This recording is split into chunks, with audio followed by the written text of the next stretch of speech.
क्या आपके पौधे भी पीले पड़ रहे हैं, पत्ते मुरझा रहे हैं और आपको समझ नहीं आ रहा है क्या गलत हो रहा है? तो आज हम बात करने वाले हैं एक बहुत ही आम समस्या के बारे में, जो हर किसी के पौधे में कभी ना कभी हो ही जाती है। तो आपने भी देखा होगा कि पौधा लगाते हैं, पत्ते पहले तो खूब हरे भरे रहते हैं, लेकिन धीरे धीरे वो पीले होने लगते हैं, मुरझा जाते हैं और कई बार तो पौधा भी खराब हो जाता है। तो आज की इस वीडियो में मैं आपको एकदम आसान और सही तरीके से बताऊंगी कि पत्ते पीले क्यों होते हैं, किस वजह से होते हैं और इसे हम दूर कैसे करें ताकि पौधे हमेशा हरे भरे रहें और उनमें ढेर सारी सब्जियां लग सकें। तो वीडियो को पूरा ज़रूर देखें ताकि आपको पूरी जानकारी सही से मिल सके। तो चलिए बिना देर किए शुरू करते हैं। तो मेरा नाम है उर्मिला। आपका स्वागत है हमारे YouTube channel village terrace garden में, जहां पर मैं दिखाती हूं बहुत ही कम बजट में छत पर ढेर सारी सब्जियां उगाने के आसान तरीके। अगर आप पहली बार हमारे वीडियो देख रहे हैं तो हमारे चैनल को सब्सक्राइब करें और वीडियो को लाइक करें ताकि आपको लगातार इस तरीके के वीडियो देखने के लिए मिलते रहें। तो देखिए, हमारे घर की छत पर जो भी पौधे लगे हुए हैं वो सभी हरे भरे हैं और उनमें कोई भी पीलापन नहीं है पत्तियों में, लेकिन कुछ पौधे ऐसे होते हैं जिनमें ये बीमारी आ जाती है। तो चलिए अब मैं आपको दिखाती हूँ कि आखिर ये बीमारी होती किस कारण है। तो सबसे पहली और सबसे आम गलती होती है हमारी पानी की। तो पौधों को बहुत ज़्यादा पानी देने से मिट्टी में पानी भर जाता है और जिससे जड़ें सांस नहीं ले पाती है और बाद में धीरे धीरे जड़ सड़ने लगती है और ऊपर से पौधा पीला होने लगता है। यानी कि सबसे पहले उसके पत्ते पीले होंगे और पत्ते पीले होकर पत्ते गिर जाते हैं और धीरे धीरे फिर पौधा भी खराब हो जाता है। और बहुत कम पानी देने से भी मिट्टी सूख जाती है और पौधा प्यासा ही रह जाता है, जिससे भी पौधे की पत्तियां पीली हो जाती है और पौधा खराब हो जाता है। तो अभी तो बारिश का समय है, तो पौधे को अलग से पानी देने की कोई ज़रूरत नहीं है। अगर तेज धूप निकल रही है, पौधे की मिट्टी पूरी तरीके से सूख गई है, तो फिर आप दे सकते हैं। वैसे बारिश का पानी ऐसा होता है जो कि बहुत ही जल्दी मिट्टी से नहीं सूख पाता है। और पत्ते पीले होने की समस्या मिट्टी की वजह से भी होती है, क्योंकि तो जब हम एक ही मिट्टी में कई महीनों तक पौधे उगाते रहते हैं तो मिट्टी में जो भी खाद होती है, पोषक तत्व होते हैं, वो खत्म हो जाते हैं। तो इसके लिए हमें हर सीजन में मिट्टी को एक बार गमले से निकाल कर अच्छी खाद मिलाना बहुत ही ज़रूरी है। तो पौधों को खास करके नाइट्रोजन, मैग्नीशियम और आयरन की ज़रूरत होती है। जब ये खत्म हो जाते हैं तो पत्तियां पीली, हल्की और कमज़ोर दिखती है, पौधा सही से ग्रो ही नहीं हो पाता है। और अगर हम पौधे को अच्छी धूप में नहीं रखेंगे तब भी हमारा पौधा खराब हो जाता है। तो अगर आप सब्जी वाले पौधे लगाते हैं तो उन्हें आप ऐसी जगह पर रखें जहाँ पर पूरे दिन की धूप मिल सके, क्योंकि जो सब्जी वाले पौधे हैं उन्हें फल और फूल बनाने के लिए धूप की बहुत ही ज़्यादा ज़रूरत होती है। और कई बार पौधे, अगर हमारी मिट्टी ठीक है, पानी भी हम सही दे रहे हैं, तब भी हमारे पौधे खराब हो जाते हैं। तो वो होते हैं कीड़ों की वजह से। तो कई बार पत्तियों के नीचे छोटे कीड़े, सफ़ेद मक्खी, मीलीबग या कोई भी फंगस जड़ों में लग जाता है, तब भी पौधे के पत्ते पीले हो जाते हैं और पौधा अपने आप ही मुरझाने लगता है। तो ये सभी कीड़े पौधे का रस चूस लेते हैं और पौधे को धीरे धीरे खत्म कर देते हैं। तो इन सभी चीज़ों की वजह से ही हमारे पौधे पीले होते हैं और फिर बाद में खराब हो जाते हैं। तो चलिए अब मैं आपको बताती हूँ, अगर आपके पौधे के भी पत्ते पीले हो रहे हैं तो उस पौधे को आप किस तरीके से सूखने से बचा सकते हैं। अगर आपको पौधे को अच्छा रखना है तो जब भी आप पौधे को पानी दें तो हमेशा मिट्टी की नमी को देखकर ही पानी दें। अगर मिट्टी में नमी है, यानी कि मिट्टी को हाथ में लेने पर वो चिपचिपी लग रही है, गीली है, तो उसमें पानी नहीं देना है। अगर वो पूरी तरीके से सूख चुकी है तो फिर आप उसमें पानी डाल सकते हैं।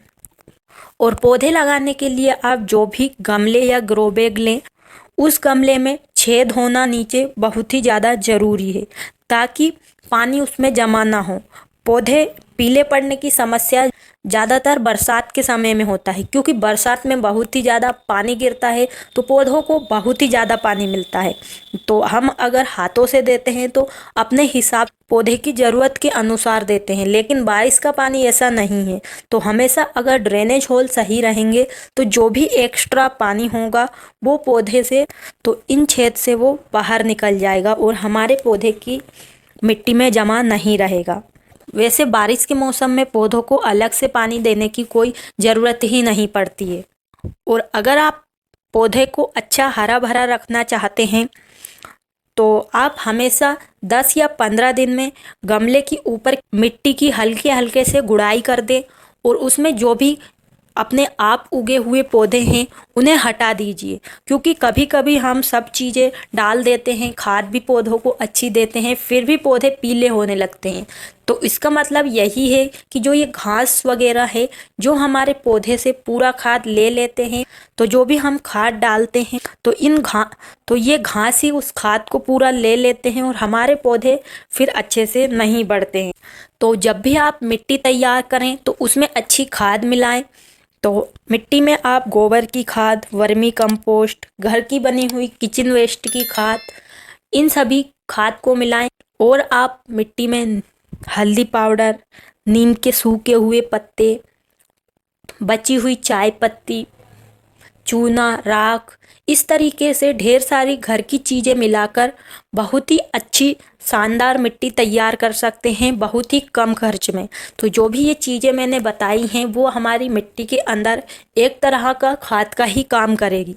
अगर आप महंगी खाद नहीं खरीदना चाहते तो बस इन चीज़ों को डाल दीजिए, आपके पौधे बहुत ही अच्छे से बढ़ेंगे। अगर आप गमले ग्रो बैग की मिट्टी खाली नहीं करना चाहते, अभी पौधे लग चुके हैं, तो आप उनमें हर महीने कोई ना कोई सूखी खाद जरूर दें, जैसे गोबर की खाद या किचन वेस्ट की खाद। और महीने में एक बार आप पौधों को छाछ का लिक्विड फर्टिलाइज़र दे सकते हैं। कैसे बनाना है इसका डिटेल वीडियो आपको हमारे चैनल पर मिल जाएगा। और हर 15 या 20 दिन में आप जो कंडे होते हैं उन्हें पानी में डुबोकर 24 घंटे बाद उस पानी में दुगनी मात्रा में नॉर्मल पानी मिलाकर उसे भी अपने पौधों में ज़रूरत अनुसार दे सकते हैं। इससे भी पौधे बहुत ही अच्छे से बढ़ते हैं और हरे भरे रहते हैं। और आप चाहें तो अपने पौधों में चाय पत्ती का लिक्विड फर्टिलाइज़र या डायरेक्ट जो चाय पत्ती होती है उसे भी डाल सकते हैं। तो चाय पत्ती के अंदर नाइट्रोजन होता है, तो अगर आप तो चाय पत्ती को आप अपने गमले के अनुसार आधा या 1 चम्मच जड़ों से थोड़ा दूर मिट्टी की गुड़ाई करने के बाद अगर डाल देंगे तो ये खाद धीरे धीरे हमारे पौधे की जड़ों को मिलेगा और हमारे पौधे बहुत ही अच्छे से बढ़ेंगे और लंबे टाइम तक हरे भरे रहेंगे। और अगर पौधे पर कोई भी कीड़े दिखें तो आप हमेशा नीम ऑयल का स्प्रे अपने पौधों पर कर सकते हैं 15-20 दिन में एक बार। अगर आप चाहते हैं कि पौधे पर कोई भी बीमारी ना लगे तो आप हर 7 या 10 दिन में हल्दी पाउडर को पानी में मिक्स करके अपने सभी पौधे पर इस्तेमाल कर सकते हैं। चाहें तो लकड़ी की राख भी हल्के हल्के हाथों से पत्तियों पर छिड़क सकते हैं, तो इससे भी कीड़े, चींटियाँ, फंगस बहुत ही दूर रहते हैं पौधे से। और हमेशा कोई भी आप लिक्विड फर्टिलाइज़र अपने पौधों पर इस्तेमाल करें या सूखी खाद डालें तो उसे हमेशा कम मात्रा में डालें, क्योंकि कभी कभी ज़्यादा मात्रा में खाद देने से भी पौधे के पत्ते पीले हो जाते हैं। तो देखिए मेरे घर की छत पर लगे हुए सभी पौधे कितने हरे भरे हैं, कितने अच्छे हैं। तो मैंने इनमें कोई भी महंगे फर्टिलाइज़र का इस्तेमाल नहीं किया है, जो घर पर हमें चीज़ें मिल जाती है उन्हीं का इस्तेमाल करके मैंने इनको उगाया है। कोई भी कीड़ा ना लगे इसके लिए मैं इन पर हल्दी पाउडर का स्प्रे करती रहती हूँ, साथ में बीच बीच में राख भी इस पर डाल देती हूँ। और भी बहुत सारी ऐसी चीज़ें हैं जिनका इस्तेमाल अगर हम करेंगे तो हमारे पौधे कम बजट में भी अच्छे से उगेंगे। तो इस तरीके से आपको अब समझ में आ गया होगा कि पौधे के पत्ते आखिरकार पीले क्यों होते हैं, क्या क्या वजह होती है और इन्हें दूर करने के आसान और असरदार तरीके क्या हैं। अगर आपके भी पौधे पीले हो रहे हैं तो आप भी इन तरीकों को अपनाकर अपने पौधों को दोबारा से हरा भरा कर सकते हैं। बस ध्यान रखें कि पौधों की ज़रूरत को समझें और सही समय पर सही देखभाल करें। तो अगर हम इन सभी बातों का ध्यान रखें तो हमारे पौधे बहुत ही अच्छे से बढ़ेंगे और उनमें अच्छी सब्जियां भी लगेगी। तो उम्मीद है आपको आज की वीडियो पसंद आई होगी। अगर आपको आज की जानकारी पसंद आई हो तो वीडियो को एक लाइक ज़रूर करें और वीडियो को अपने दोस्तों और परिवार के साथ भी ज़रूर शेयर करें ताकि और लोग भी अपने पौधों को पीले होने से बचा सके। और नीचे कमेंट में बताएं आपके पौधे के साथ क्या समस्या हुई थी और उसे आपने कैसे ठीक किया।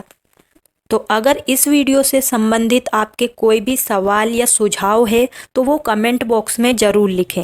और अगर आपने अभी तक हमारे चैनल को सब्सक्राइब नहीं किया है तो चैनल को भी ज़रूर सब्सक्राइब करें ताकि आपको छत पर बहुत ही कम बजट में ढेर सारी सब्जियां उगाने से जुड़ी वीडियो लगातार देखने के लिए मिलती रहें। तो आज के लिए बस इतना ही। मिलते हैं किसी नई वीडियो में नई जानकारी के साथ। तब तक के लिए खुश रहिए और छत पर ढेर सारी ऑर्गेनिक सब्जियां उगाते रहिए। धन्यवाद।